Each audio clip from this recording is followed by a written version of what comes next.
Hello, I'm Michael Glass from michaelglass.com, where we focus on making informed decisions about our financial future. Before we begin our video, you want to start off with our disclosures. Any symbols you see today should not be inferred as a trading recommendation. No matter what form of investing you choose, stock, forex, futures, options, they all have a level of risk associated with them. Any strategies we show today are for informational purposes only. Future results are not guaranteed. And finally, any investment decision you make is solely your own responsibility. Trade at your own risk. So this is our stock market technical analysis trading plan. In our video, we'll look at the past week's economic calendar and also look forward to next week.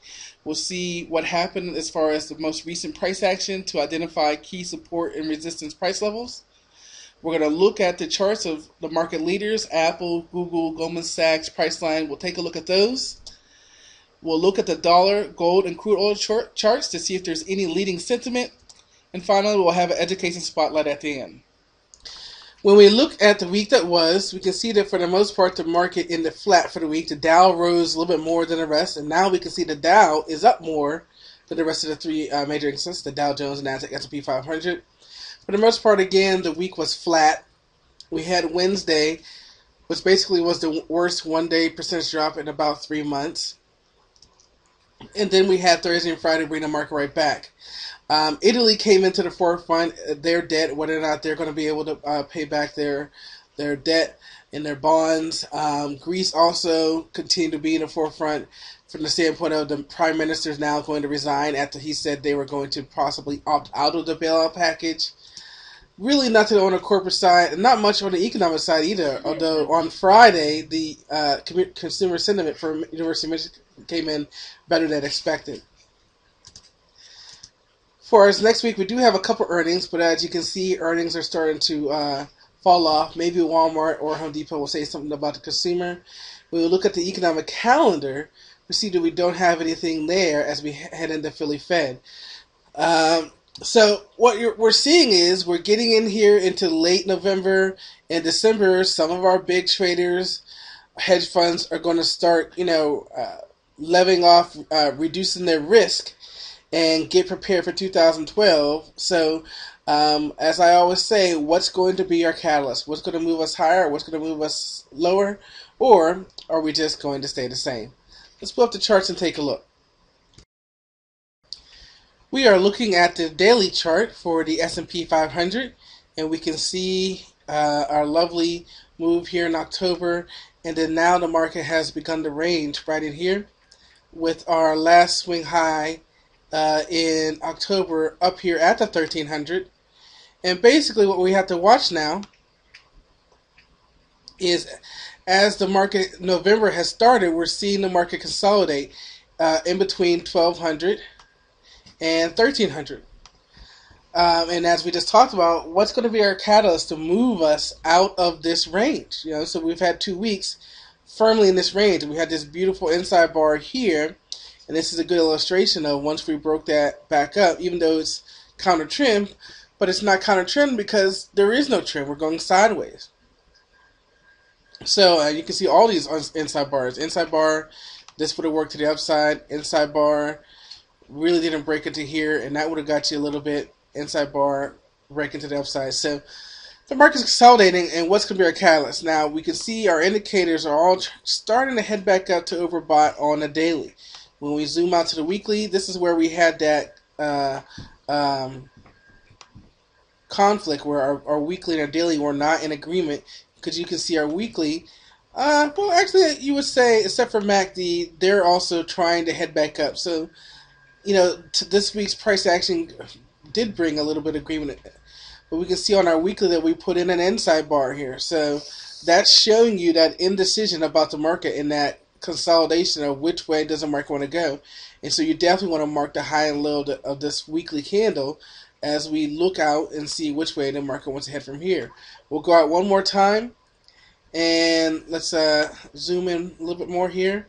And we can see on monthly we're also putting an inside bar, but of course there's still 2 more weeks to go there.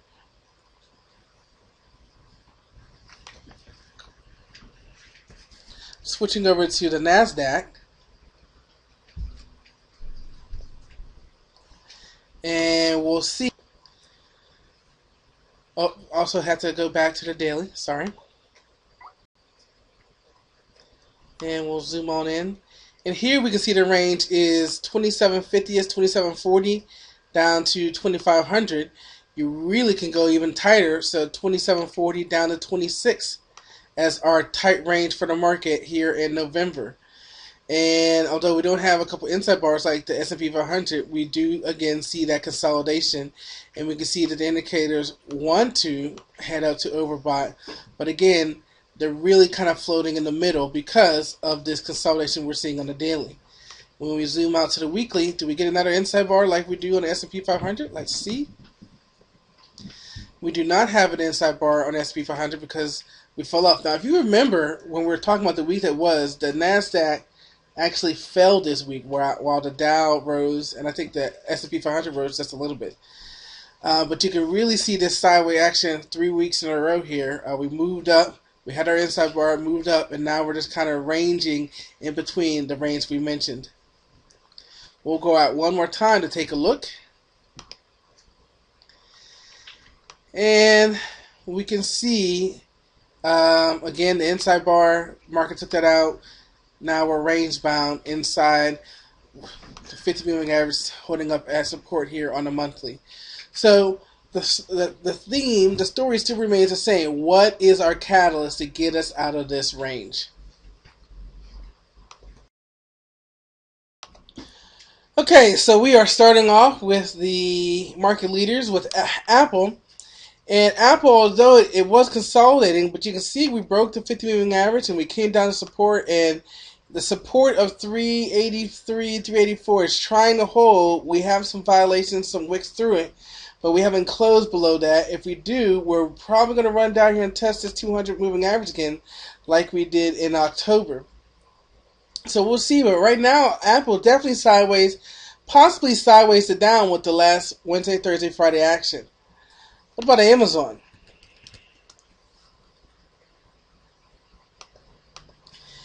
Amazon sideways action, holding on though. It's holding on, but I'm just going to say sideways. But you can see we need to get above 219, 250, 219.50 to really see us fill this gap area in here.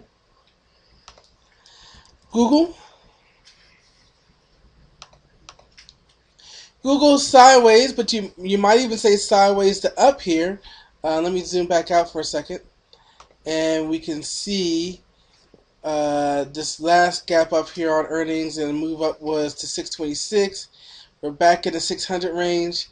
We need to get above these arrows here, these wicks here, to really retest that swing high. I'm not really sure if we can do it.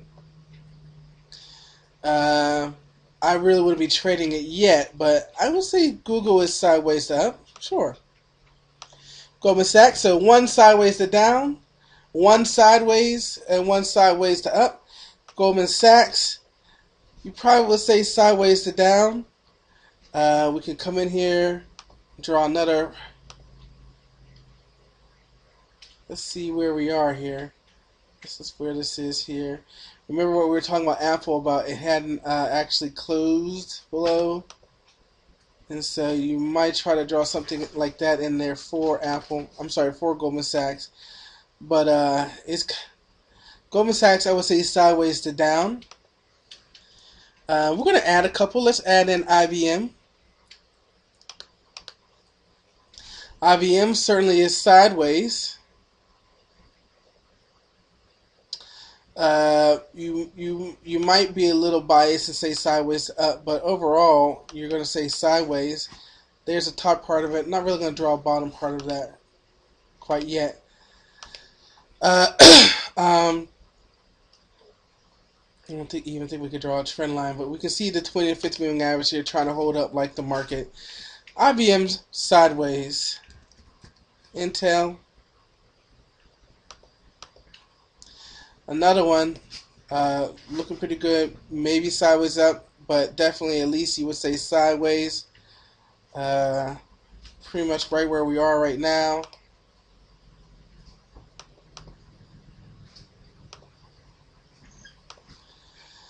So potentially sideways up. Of course, we can see the 25 right here from October. 20 moving average though did hold up as support. 20 moving average did hold up as support. The fall that is Netflix.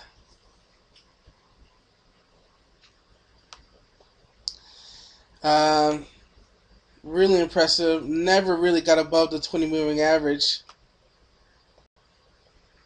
And that's kind of basically where we are now. So certainly you want to watch 75 to see if we make a new low. But sideways action here on Netflix. And price line.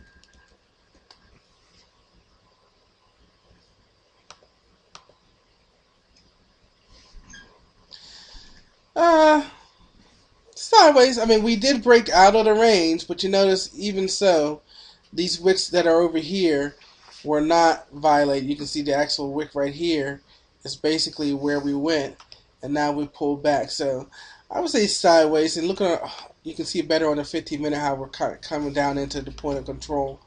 So price line, I would say sideways. So primarily we're saying sideways. We don't really see a trend. A couple sideways are down, a couple sideways up, but overall sideways. And again, what's going to be our catalyst that's going to move our stocks higher?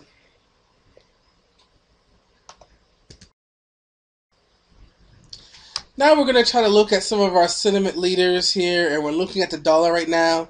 As we've been saying, the market is consolidating. Notice that the dollar rebounded a little bit, and now the dollar for the past week or so has consolidated, holding up to 76.50 as the base here. And so we're seeing a little sideways action here in the dollar. We are below the point of control, but you can see the volume accumulating here at 77. So it should be interesting if this can hold. And we don't have a lot of data coming out that really could hurt the dollar this week. But we'll have to see. What about gold?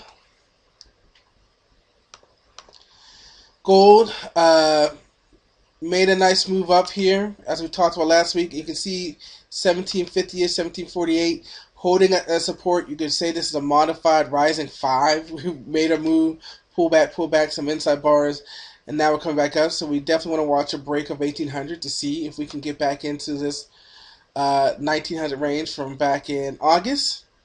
And then the best chart we're going to look at all day, crude oil. Look at crude oil.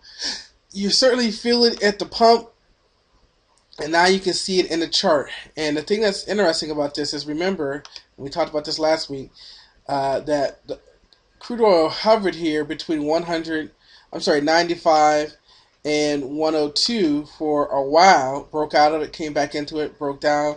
And so now here we are back in that range, above 95, and again up to 92. So it's going to be interesting to see if crude oil can continue to make that move higher, now that we really had this great move from October. And in November, where the rest of the market is consolidating, crude oil continues to rally.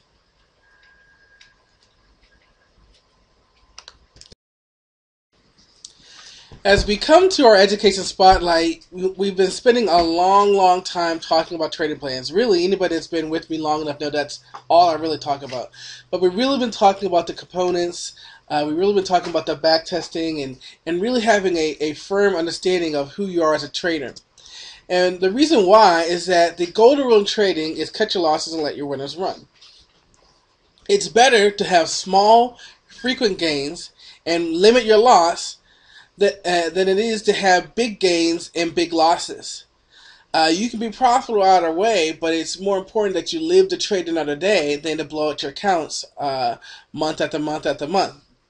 I've talked to so many people who blow out their accounts, borrow money, take money from other places to fund the account again, and then they blow it out again because they haven't changed their philosophy. They haven't changed who they are as a trader, and so they make the same mistakes. We've talked about in the past, would you rather be Pete Rose, the Major League Baseball hit leader, or Adam Dunn, who's either a home run or a strikeout? Again, you can be profitable either way, but the consistency of small frequent gains, letting your winners run when able, but more importantly, cutting your losses, and there's more consistency there, there's more stability there, where you can have predictable income than the swinging for the fences every single time. You can find us on Facebook, YouTube, and Twitter. We have a page on Facebook, Are You Financially Literate? And our resources, we have our free 5-part video course on high probability trading. It gives you a real insight on the criteria that you should have before you enter trades for your setups. Now, it's just really talking about your setups, but it helps you frame the market so that you're looking at high probability trades.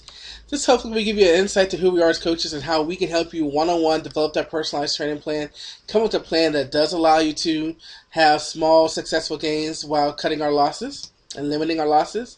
We have our video course, $99. You cannot beat that price. And again, it goes over everything: the introduction to trading, technical analysis, chart patterns, money management. Then we talk about how to do your trading plan, and then we talk about specific trading setups. Most people charge thousands. We're charging $99 because we believe the true change in who you are as a trader is not in a course, but in coaching, and you're developing a trader's mindset. So we want you to get the course and have money to also get the coaching. If you're trading futures, why not get the best intraday margin you can, low as $300, 20 free trades. And finally, we've got a great charting package for you, works on both Macs and PCs, so you can scan and find the latest and greatest moving stocks. In the end, it does make a difference about your system or your indicator, or even if you can identify high probability trading setups if you can't pull the trigger. And that's what we do here at Move Up with Mike. We give you that trader's mindset, help you develop that so that you can implement and follow your trading plan day after day after day. Thanks, guys, and I'll see you next time.